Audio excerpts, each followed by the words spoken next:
Hey everybody, just wanted to do a quick video. This is a landscape that was installed with native plants and decomposed granite, DG. And I wanted to make this video about one of the downsides to DG and how you can do something about it. It rained about a week ago here, and you can see the indentions of dogs and people walking. And what happens when dogs and people walk on wet DG is it actually creates a divot. And once that dries out, it could actually create a tripping hazard.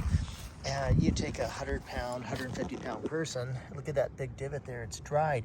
So you step in that the wrong way and you'll twist your ankle. So the way to remedy this is to just get a rake and smooth it out. If you leave it, it could create some tripping hazards. So just want to mention that that's one of the things that you want to do, is you want to make this change to or repair to your decomposed granite. And the grass growing here, by the way, is Lomandra. It's watered with a little bit of drip irrigation. They're super drought tolerant, and they are extremely versatile. They can grow with practically no water. Thanks for joining. Take care.